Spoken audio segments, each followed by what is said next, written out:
What is the most important environmental threat to American children? McDonald's. What is the most important environmental threat to American children? Unhealthy food. I think that the most important threat is the fact that there is not as much fresh water as there was before.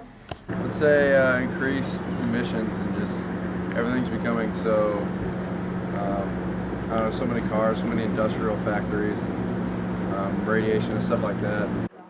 Probably obesity rates as a result of different hormones and different processed things being put in foods that are really unhealthy and really unnatural for the body to digest.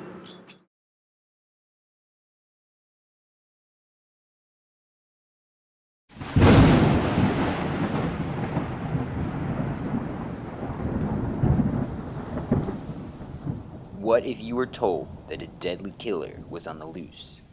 A killer that targets mostly children, who, if sparing their lives leaves them with bleeding gums, excruciating pain, or comatose.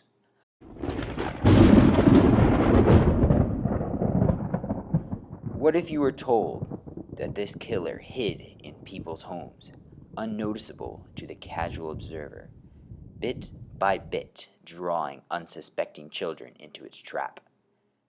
This sounds like the plot to the latest horror film, but many Americans today would be surprised to discover this killer exists.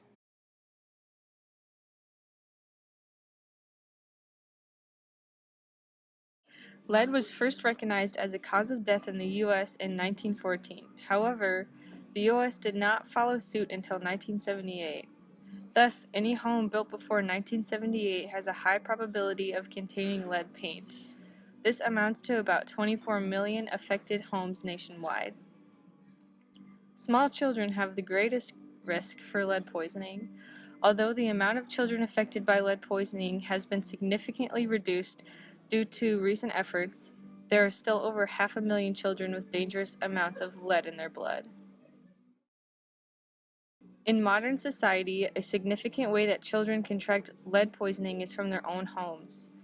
The interior of older houses are likely to be coated with paint that contains lead or is lead-based.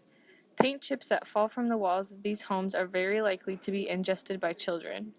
This puts them at high risk for lead poisoning. Traces of lead can also be found in the soil and dust in and around these houses. Children are at high risk for lead poisoning from these sources since they spend time crawling on the ground and are closer to the ground in general, and since they have a tendency to put objects in their hands and in their mouths.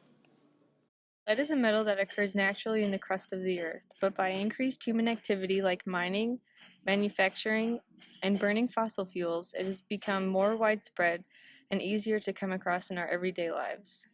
Lead is also still being used in roofing materials and sparingly in some cosmetics. Lead pipes in homes are an additional source of contamination, contributing to harmful drinking water. There are common symptoms that children will develop that are signs of lead poisoning. Children will often show developmental delay and learning difficulties that show the neurological damage lead poisoning causes. Lead poisoning can also affect children's personality by making them irritable and lessening their appetite. The more physical signs of lead poisoning are sluggishness, fatigue, abdominal pain, vomiting, and hearing loss. These health risks are vast and the consequences of lead poisoning are far-reaching. If a potential hazard is located or if you fear that your child has been exposed to lead, be sure to get your child tested. Before you rent or renovate a home, it is important to find a lead-safe certified firm to become aware of the proper procedures for creating and maintaining a safe home. Due to the hazards of lead pipes, one of the most important things to have tested is your home drinking water for lead contamination. To do this, call the EPA Safe Drinking Water Hotline.